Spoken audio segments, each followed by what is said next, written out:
Bem-vindo a essa live. Nossa escola tem feito um trabalho especial, que é levar para vocês um sábado diferenciado, ainda que letivo. E hoje nós vamos falar sobre um poeta que amo, adoro de paixão.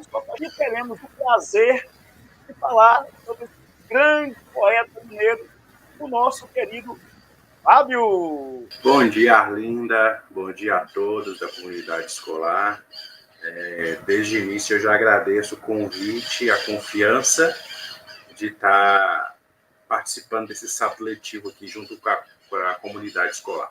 Então, galera, o nosso querido Fábio, ele é pesquisador, é formado em serviços sociais e estudioso de João Guimarães Rosa. Ele também é coordenador do Grupo Miguelim, um dos grupos de contação de história mais conhecidos de Minas Gerais, ou quiçá do Brasil.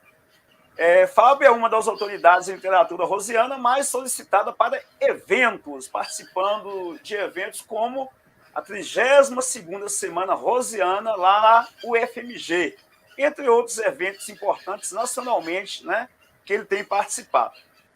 Tá ok. Obrigado, professor. Seguinte, eu gosto na verdade, ser uma conversa como um bom mineiro, que seja uma conversa entre todo mundo. Se os alunos quiserem manifestar, fazer alguma pergunta, os próprios professores, incrementar alguma informação, podem ficar à vontade. Eu até prefiro que seja assim, nessa nosso bate-papo aqui, nessa prosa, como dizia Guimarães Rosa. A literatura do Guimarães Rosa é em verso e prosa, né? Então, como a professora Arlinda e o professor Geraldo já disseram, né, eu sou aqui de Cordisburgo, estou aqui em Cordisburgo, nasci aqui nessa cidade, que é a terra natal de Guimarães Rosa.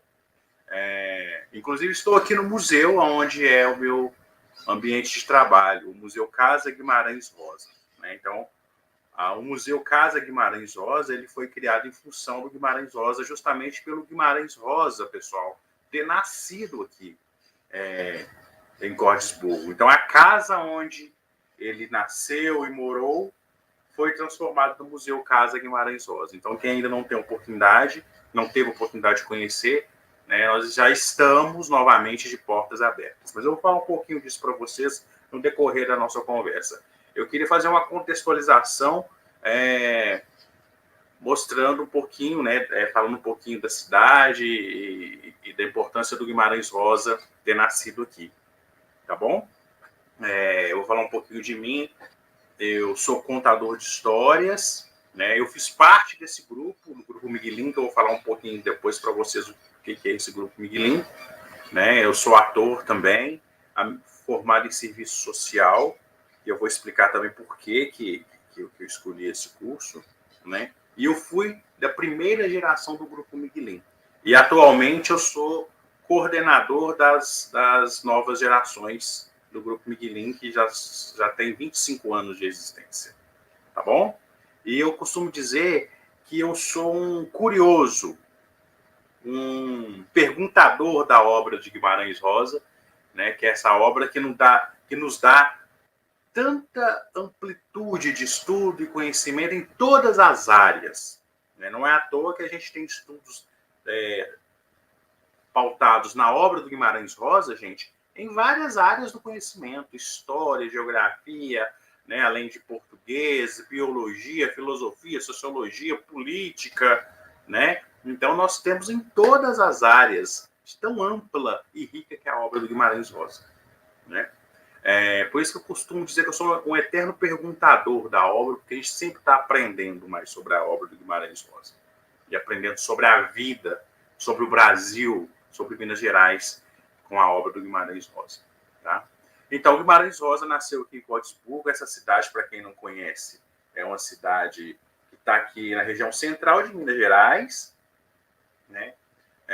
Aqui pertinho de Sete Lagoas, entre Sete Lagoas e Curvelo, bem no centro de Minas Gerais, e muitos costumam dizer que aqui é a porta do sertão mineiro, né? E a cidade recebeu esse nome, gente, Cordisburgo, né? Muita gente acha interessante, ou no mínimo diferente, né? Esse nome, porque significa cidade do coração. Tá? Cordes, do latim, significa coração, e burgo, do alemão, significa cidade, lugar. Então, lugar do coração. Por quê? Porque o padre que fundou a cidade, em 1932, ele teve a ideia de homenagear o padroeiro da cidade, que é o Sagrado Coração de Jesus. Então, ele deu esse nome. Antes aqui chamava Vista Alegre. Então, ele deu esse nome, Cordesburgo, que significa cidade do coração, né, em homenagem ao nosso padroeiro, o Sagrado Coração de Jesus. Né? E o Guimarães Rosa nasceu aqui no ano de 1908, dia 27 de junho de 1908. E aí o que acontece? Ele nasce exatamente no ano em que morre o outro grande escritor da nossa literatura brasileira, que é o Machado de Assis. O Machado de Assis morre em 1908 e no mesmo ano a gente tem a honra de receber Guimarães Rosa no seu nascimento, no mesmo ano, 1908. E o Guimarães Rosa, vou contar um pouquinho da trajetória da vida do Guimarães Rosa para vocês. O Guimarães Rosa ele nasceu aqui nesta casa, no Museu Casa Guimarães Rosa, em 1908. Passou toda a sua infância aqui junto com a família. E aí, com uns 9 anos de idade, ele se mudou para Belo Horizonte. Mas a família permaneceu aqui. Ele foi morar na casa dos avós em Belo Horizonte. Para quê? Para continuar os estudos. Né? Mas ele sempre retornava a Cordesburgo nos finais de semana, nas férias escolares, porque ele sempre teve um afeto muito grande por Cordesburgo. Isso a gente percebe, inclusive, na sua obra, nas suas entrevistas, né? Ele sempre falando da saudade que ele tinha de Cordesburgo. Então, ele vai para Belo Horizonte, ele estuda em Belo Horizonte, num colégio tradicional que ainda existe lá em Belo Horizonte, que é o Colégio Arnaldo. E em Belo Horizonte ele se forma em medicina. Ele foi médico. Muita gente às vezes nem sabe disso, mas o Guimarães Rosa foi médico. Ele se forma na UFMG, né, que hoje é a UFMG. Ele se forma em medicina. E depois ele vai para o interior de Minas Gerais, mas para outra banda. Lá para o lado de Barbacena. Ele vai exercer a medicina lá. Mas só por 2 anos, pessoal. Mas por que um cara, né, exerceu a medicina só por 2 anos, né? Um curso tão importante e tudo. Por quê? Porque o próprio Guimarães Rosa dizia que não era muito bem o que ele queria e que ele não tinha se adaptado com essa profissão, né, de ser médico. Né? Ele sofria muito com o sofrimento dos seus pacientes. Então ele deixa a medicina e presta concurso para o Itamaraty. O que é o Itamaraty, pessoal? Para os alunos que ainda não sabem o que é o Itamaraty. É um órgão do governo que trata sobre questões diplomáticas no mundo. Né? Então, Guimarães Rosa presta o concurso para o Itamaraty e ele vai ser funcionário do Itamaraty lá no Rio de Janeiro. Então, ele vai para Belo Horizonte, depois ele passa um período no interior de Minas Gerais, né? E depois ele vai para o Itamaraty lá no Rio de Janeiro. E aí ele se torna cônsul. O que é o cônsul? Um representante do país em outros países. E aí ele começa a viajar o mundo e até chegar na Alemanha, num período muito importante da nossa história, que alguns de vocês já estudaram e outros vão estudar, que é durante a Segunda Guerra Mundial. Ele vai para a Alemanha. E o grande foco dessa guerra era justamente a Alemanha. Foi o país que foi o grande responsável por essa guerra. Né? Quem já estudou sabe disso, e quem não estudou ainda vai saber o porquê disso. Né? A Alemanha queria dominar o mundo. E o Guimarães Rosa estava lá nesse período. E tem uma passagem muito importante, gente, que a gente gosta de ressaltar, que o Guimarães Rosa, como cônsul, ele ajudou muitas pessoas a fugirem da guerra, dando vistos escondidos para eles fugirem para o Brasil. Ele, junto com a sua esposa na época, a dona Araci, que trabalhava lá também no consulado. Isso na década de 30, em 1938. E quando eles descobriram isso, inclusive o Guimarães Rosa ele foi preso. Ele ficou preso lá no hospital militar da Alemanha, e ele foi negociado, ele foi trocado por outros presos alemães que estavam aqui no Brasil. Né? Então tem essa passagem histórica muito importante do Guimarães Rosa, né, e junto com a sua esposa, a dona Araci, né. Muitos dizem que a dona Araci foi muito responsável por esses gestos heróicos que eles tiveram lá em salvar algumas pessoas da morte, tá? A gente gosta de falar isso porque isso também teve muita influência na escrita literária do Guimarães Rosa, né? Bom, e o Guimarães Rosa, como escritor, ele escreve o seu primeiro livro em 1936. Ele escreve um livro só de poesias. Cada poesia é mais linda do que a outra. O livro chama Magma, né? É aquela coisa que vem de dentro, né? O magma não é aquela substância mais profunda do vulcão, do centro da Terra. Então, magma, o que vem de dentro. Escreve esse livro para participar de um concurso na Academia Brasileira de Letras, pessoal. E ele ganhou o primeiro lugar. O livro ficou tão bom e chamou tanta atenção dos jurados que ele ganhou o primeiro lugar, porque o livro estava num patamar tão alto que não, os outros livros que participaram do concurso não chegavam perto de nem ser o segundo lugar. Olha que maravilha isso. Mas o Guimarães Rosa ele era tão perfeccionista na sua escrita que ele nunca deixou publicar em um livro. Por quê? Porque ele falava que o livro não tinha ficado tão bom. Olha só para vocês verem. E depois disso, 10 anos depois, o Guimarães Rosa estreia realmente como escritor.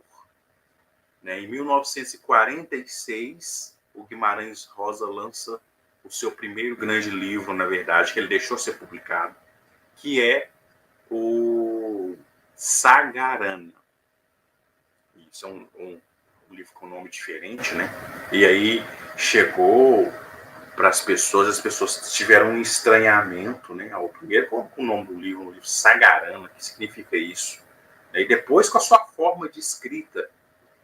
O Guimarães Rosa traz uma forma diferente de escrever, de demonstrar seus sentimentos, de demonstrar as realidades. E esse livro Sagarana é muito dedicado à nossa história mineira.